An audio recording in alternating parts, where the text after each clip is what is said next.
Hey guys, ഇന്ന് ലുല്ലുവിൽ വെച്ച് ഒരു ബ്ലഡ് ഡൊണേഷൻ ക്യാമ്പ് ഉണ്ടായിരുന്നു. അപ്പോൾ അതിൻ്റെ ഭാഗമായിട്ട് ഞങ്ങളുടെ കോളേജിൽ നിന്ന് കുറച്ച് പേര് NSS വോളണ്ടിയേഴ്സിന് ആവശ്യമുണ്ടെന്ന് പറഞ്ഞ് ഞങ്ങളെ കൊണ്ടുപോയി അവിടെ കൊണ്ടുപോയി തിരി കൊളുത്തണ ചടങ്ങൊക്കെ ഉണ്ടായിരുന്നു ഗൈസ്. അങ്ങനെ ആ തിരി കൊളുത്തണ ചടങ്ങിൽ ഞങ്ങളെ ഒരു അംഗമാക്കിയവർ, അത് ഭയങ്കര ഒരു ഹാപ്പിനെസ് ആയിരുന്നു. ആദ്യമായിട്ടാണ് അങ്ങനെ ഒരു ഇത് കിട്ടണത്. അപ്പോൾ അതിൻ്റെ ഒരു സന്തോഷമൊക്കെ ഉണ്ടായിരുന്നു. അങ്ങനെ അവർ ഞങ്ങളെ അവരുടെ മെഡിക്കൽ സെൻറ്ററിലോട്ട് കൊണ്ടുപോയി. മെഡിക്കൽ സെൻറ്ററിലോട്ടൊക്കെ ഞങ്ങൾ ആദ്യമായിട്ടാണ് പോകണത്. ലുല്ലുവിൽ പലവട്ടം വന്നെങ്കിലും ഇങ്ങോട്ടൊന്നും നമ്മൾ കയറിയിട്ടില്ല. അങ്ങനെ അവിടെ പോയി ഞങ്ങളുടെ ഡ്യൂട്ടിയൊക്കെ അവർ അസൈൻ ചെയ്തതാണ്. ഞങ്ങൾക്ക് കിട്ടിയത് തന്നെ ഫ്രണ്ട് എൻട്രൻസിൽ തന്നെ ഇരിക്കാനായിരുന്നു. അങ്ങനെ അവിടെ ഇരുന്ന് കുറച്ച് ആൾക്കാരെയൊക്കെ ബ്ലഡ് എടുക്കാൻ അന്ന് തന്നെ കിട്ടി. അങ്ങനെ അവരെ കൊണ്ട് ബ്ലഡൊക്കെ എടുത്തതിന് ശേഷം കുറച്ച് കഴിഞ്ഞപ്പം സാറിൻ്റെ അടുത്ത് ഞങ്ങൾ ഫുഡ് കഴിക്കാൻ പോകാൻ പെർമിഷൻ വെച്ചു.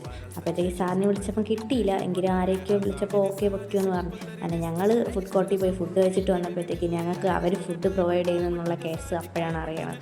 അങ്ങനെ അത് കേട്ടതിൻ്റെ സങ്കടമാണ് ഗൈസ് എല്ലാവരുടെ മുഖത്തും. ഞങ്ങളെ പൈസയും പോയി, അവിടെ നിന്ന് ഫുഡും കിട്ടി. അങ്ങനെ പിന്നെയും കുറച്ച് നേരം ഡ്യൂട്ടിയൊക്കെ ചെയ്ത് ഞങ്ങൾ അവിടെ നിന്ന് ഒന്ന് കറങ്ങാൻ ഇറങ്ങിയപ്പോഴത്തേക്ക് നമുക്ക് ഗൈസ് ഒരു കടയിൽ സാരിക്ക് പകരം സെയിൽസ് ചുറ്റി വെച്ചുകൊണ്ടിരിക്കണം. എന്തായാലും കൊള്ളാം. ഇവിടെ ഗൈസ് ഒരാൾ ഡേറ്റ് ഒന്നും പറഞ്ഞിട്ട് മേടിച്ച് കൂട്ടുന്ന സാധനമാണ്. ജിമ്മിലൊക്കെ വലിയ കാര്യത്തിന് പോകുന്നുണ്ട്, പക്ഷേ എന്ത് കാര്യം, ഇതൊക്കെ എല്ലാം ഉള്ളിലോട്ട് പോകണത്.